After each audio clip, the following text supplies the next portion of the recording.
कक्षा 9th के प्रिय विद्यार्थियों, देखिए ध्यान दें। यह आपकी सामाजिक विज्ञान की एक पुस्तक है। ऐसी ही आपकी जैसे कि 4 पुस्तकें होंगी। तो ये पुस्तक है भारत और समकालीन विश्व 1 कक्षा 9 के लिए इतिहास की पाठ्य पुस्तक। इसको देख लीजिए आप। ये देखिए, सामाजिक विज्ञान भारत और समकालीन विश्व 1 राष्ट्रीय शैक्षिक अनुसंधान और प्रशिक्षण परिषद नई दिल्ली, NCERT, माध्यमिक शिक्षा बोर्ड राजस्थान अजमेर, राजस्थान राज्य पाठ्य पुस्तक मंडल जयपुर। ये ऑथेंटिक बुक है।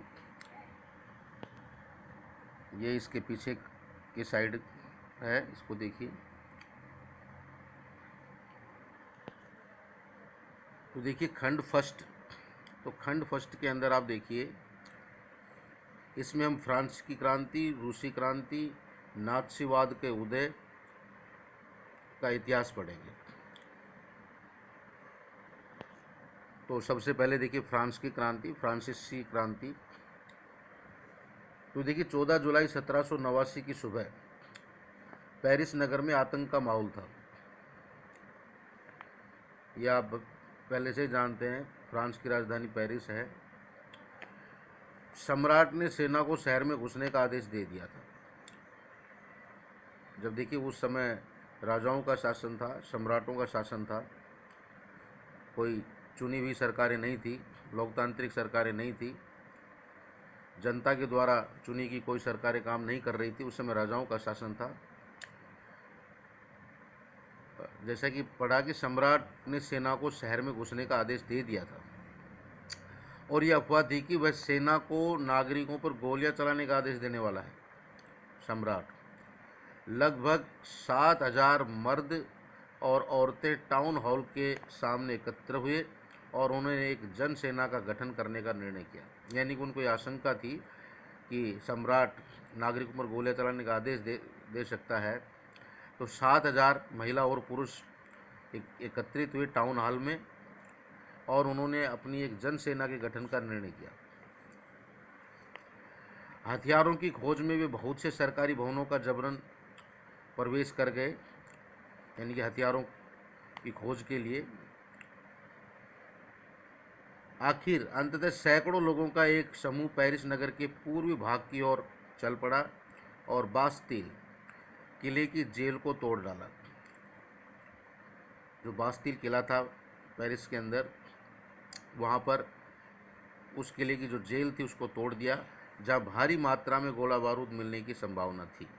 देखिए उनको हथियारों की आवश्यकता थी, हथियार चाहिए थे। तो इसी संबंध में उन्होंने बास्तिल किले पर अटैक किया और उन्होंने जेल को तोड़ दिया, जहाँ पर भारी मात्रा में गोला बारूद मिलने की संभावना थी। हथियारों पर कब्जे की इस सशस्त्र लड़ाई में बास्तिल का कमांडर मारा गया और कैदी छुड़ा लिए गए। जो कैदी जेल में बंद थे उनको छुड़ा लिया गया। यद्यपि उनकी संख्या केवल 7 थी, सम्राट की निरंकुश शक्तियों का प्रतीक होने के कारण बास्तिल किला लोगों की घृणा का केंद्र था।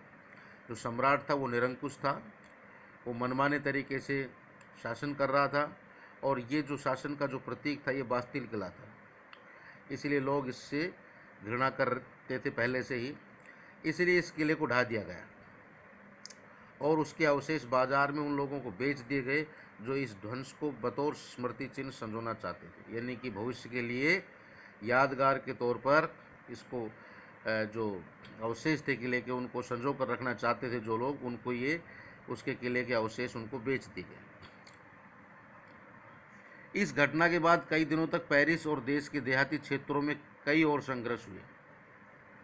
अधिकांश जनता पाव रोटी की महंगी कीमतों का विरोध कर रही थी। बाद में इस दौर का सिंहावलोकन करते हुए इतिहासकारों ने इसे एक लंबे घटनाक्रम की ऐसी शुरुआती कड़ियों के रूप में देखा जिनकी परिणति फ्रांस के सम्राट को फांसी दिए जाने में हुई। तो हम देखिए, ये हम इसकी भूमिका पढ़ रहे हैं डिटेल में, पूरा इसकी मतलब कि जो विस्तृत रूप में जो जानकारी है फ्रांस की क्रांति की वो आगे हम पढ़ेंगे। तो इसका जो अंत हुआ वो फ्रांस के सम्राट को फांसी दिए जाने के रूप में हुआ, इस क्रांति का। हालांकि उस समय अधिकांश लोगों को ऐसे नतीजों की उम्मीद नहीं थी। ऐसा क्यों और कैसे हुआ?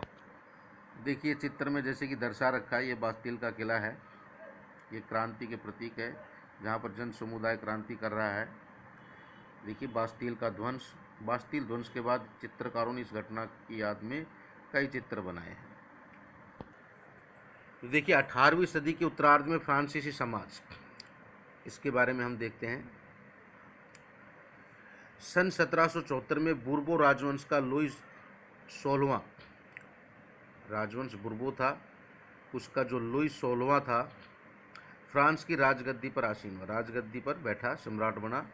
उस समय उसकी उम्र केवल 20 साल की थी, ये ध्यान रहे, और उसका विवाह ऑस्ट्रिया की राजकुमारी मेरी एंतोनेट से हुआ था।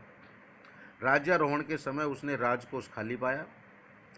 लंबे समय तक चले युद्धों के कारण फ्रांस के वित्तीय संसाधन नष्ट हो चुके थे, यानी कि जो लड़ाइयाँ हो रही थी आपस में राज्यों में, उसकी वजह से जो वित्तीय संसाधन थे, जो पैसा था, वो नष्ट हो चुका था, खर्च हो चुका था। वर्साई के विशाल महल और राज दरबार की शानो शौकत बनाए रखने की फिजूल खर्ची का बोझ अलग से था। देखिए उस समय जो वर्साई का जो महल था, विशाल महल, उसकी शानो शौकत को बरकरार रखना आवश्यक था, और ये जो फिजूल खर्ची थी जो शानो शौकत में, ये अलग से थी। लुई 16वें के शासनकाल में फ्रांस ने अमेरिका के 13 उपनिवेशों को साझा शत्रु ब्रिटेन से आज़ाद कराने में सहायता दी थी। तो यहाँ पर देखिए लुई 16वां जो था, उसके शासन में फ्रांस ने अमेरिका के 13 उपनिवेशों को, यानी कि जो अमेरिका के उपनिवेश थे 13 उपनिवेश, उनको साझा रूप से शत्रु ब्रिटेन से आज़ाद कराने में सहायता दी थी अमेरिका की। इस युद्ध के चलते फ्रांस पर 10 अरब लिब्रे से भी अधिक का कर्ज और जुड़ गया, जबकि उस पर पहले से ही 2 अरब लिब्रे का बोझ चढ़ा हुआ था।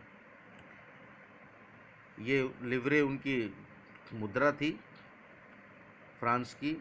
तो इस अमेरिका और ब्रिटेन के युद्ध के दौरान उनके मतलब कि ये खर्चा और बढ़ गया, बोझ बढ़ गया, 2 अरब लिब्रे का बोझ और चढ़ गया उन पर। सरकार से कर्जदाता अब 10% ब्याज की मांग करने लगे थे। फलस्वरूप फ्रांसीसी सरकार अपने बजट का बहुत बड़ा हिस्सा दिनों दिन बढ़ते जा रहे कर्ज को चुकाने पर मजबूर थी। अपने नियमित खर्चों जैसे सेना के रखरखाव, राज दरबार, सरकारी कार्यालयों और विश्वविद्यालयों को चलाने के लिए फ्रांसीसी सरकार करों में वृद्धि के लिए बाध्य हो गई, यानी कि खर्चे को वहन करने के लिए, जो खर्चा या बोझ बढ़ गया था उसको वहन करने के लिए फ्रांस की सरकार ने करों में वृद्धि करने के लिए बाध्य हो गई। उसने करों में वृद्धि कर दी, पर यह कदम भी नाकाफ़ी था। इससे भी मतलब कि यहाँ पर फ्रांसीसी सरकार की जो अर्थव्यवस्था थी वो ठीक नहीं हो पा रही थी। 18वीं सदी में फ्रांसीसी समाज 3 एस्टेट्स में बटा था, और केवल तीसरे एस्टेट के लोग, जिसे तीसरे एस्टेट के लोग को जनसाधारण ही कर अदा करते थे, यानी कि जो 3 एस्टेट थे, 3 जो समुदाय थे, एस्टेट हम इसको समुदाय समझ सकते हैं, समाज के 3 वर्ग, एस्टेट्स को वर्ग बोल सकते हैं, ये 3 वर्गों में बटा था। और जो तीसरा एस्टेट था या तीसरा वर्ग था वो आम लोगों का था, जनसाधारण लोगों का था, और यही जनसाधारण लोग अर्थात तीसरे एस्टेट के लोग ही टैक्स अदा करते थे, कर अदा करते थे। आगे का वीडियो जल्द अपलोड कर रहा हूँ, इसको बार बार देखें, समझ में ना आए तो, और क्रॉस क्वेश्चन भी करें। आगे जब हम और आगे पढ़ेंगे तो इसको और समझ में आएगा। धन्यवाद।